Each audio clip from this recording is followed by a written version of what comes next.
Today, when you hear the name Hyundai, you probably think of quality, maybe innovation. But it really wasn't that long ago that the brand was the punchline to a pretty brutal joke.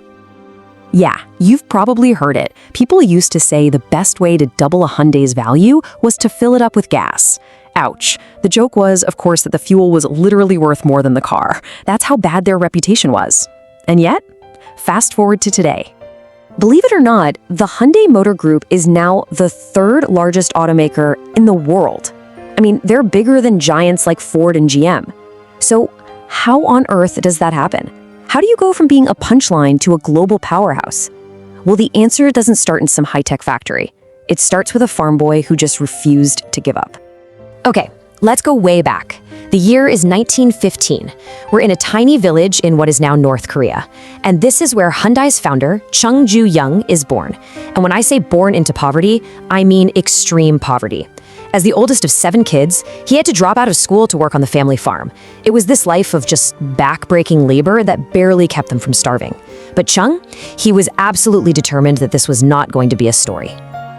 And look, this wasn't some teenage rebellion phase. This was relentless.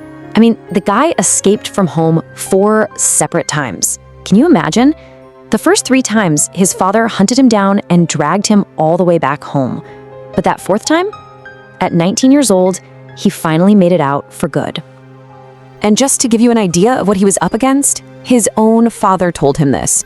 You're just a farm boy, and nobody like you isn't gonna make it. I mean, imagine hearing that from your own dad. But you know what? Those words didn't crush him. They did the opposite. They became the fuel that drove him to prove every single person wrong. So he finally makes it to the city and starts his journey as an entrepreneur.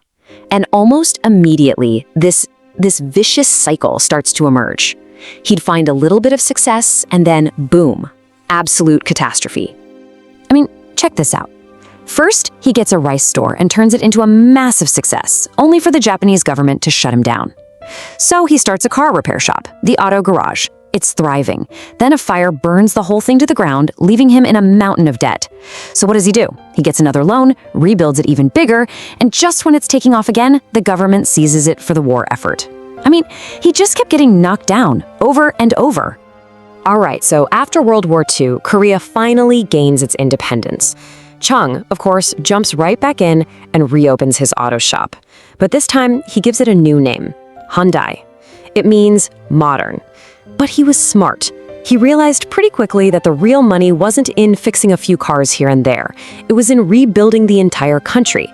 And so, in 1947, the Hyundai Construction Company was born.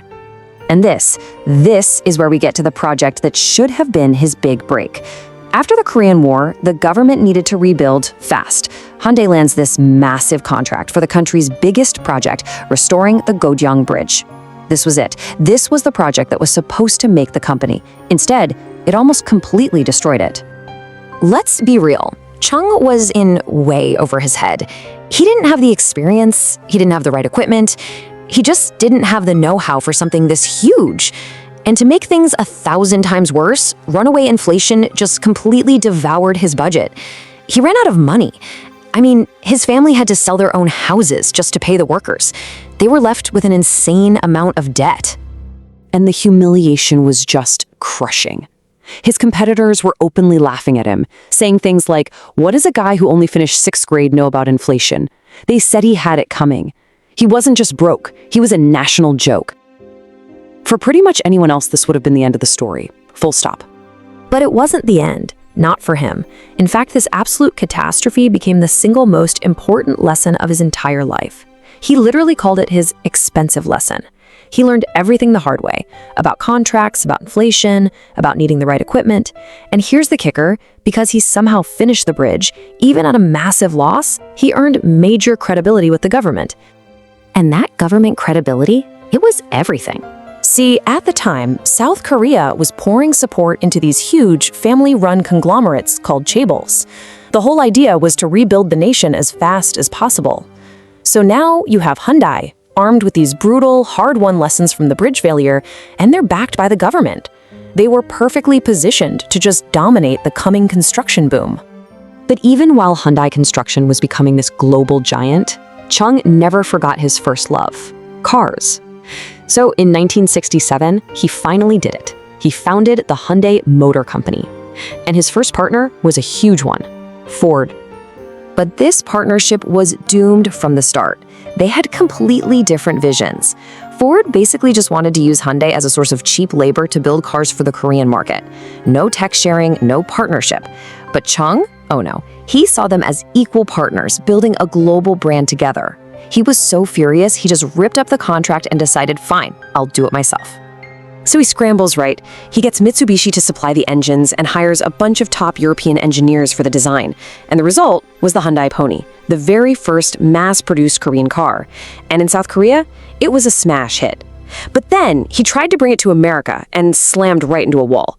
The car couldn't meet US emission standards. So what was it? Yep, another failure, another expensive lesson. Okay, so a few years later, Hyundai finally makes it to the American market with a car called the Excel. And because it was so incredibly cheap, sales just exploded. But that old problem came roaring back to haunt them. The quality was absolutely terrible. And just like that, Hyundai became a total laughingstock in America. Remember that joke from the beginning? Well, it got worse. People started saying Hyundai stood for "Hope you understand nothing is drivable and inexpensive." The brand's reputation was just in the gutter. That cheap price that got them all those sales, it now just meant bad car. They had to do something, and it had to be drastic. So their turnaround plan was basically a three-pronged attack. First, they poured billions, with a B, into research, development, and design. Second, they bought their rival, Kia Motors, to get bigger overnight. But here's the thing. Even though the cars were getting way better, nobody believed it. That awful reputation just wouldn't go away. They needed one last, massive, bold move to finally change people's minds. And this was it. This was the game changer, a 10-year, 100,000-mile warranty. Nobody had ever done anything like it. It was this unbelievably confident move. Hyundai was basically shouting at America, "Hey, we are so confident our cars are great, we will stand behind them for an entire decade." It was the ultimate mic drop. And would you believe it? The results were absolutely staggering. Just a few years later, in 2004, the J.D. Power quality study comes out, and Hyundai is tied with Honda for second place, just behind Toyota. The company that was the butt of every car joke was now officially an industry leader in quality. Just incredible.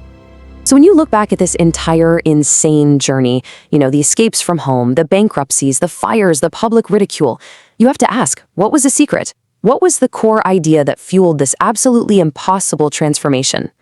Well, the answer comes from the man himself, Chung Ju-young. For him, failure was never something to be ashamed of. It was a textbook. It was that expensive lesson he kept talking about. He believed that real success isn't about avoiding failure. It's about staring failure in the face, studying it, learning from it, and never, ever forgetting the lessons it teaches you. And that, right there, is the philosophy that turned a poor farm boy into the man who built a global juggernaut.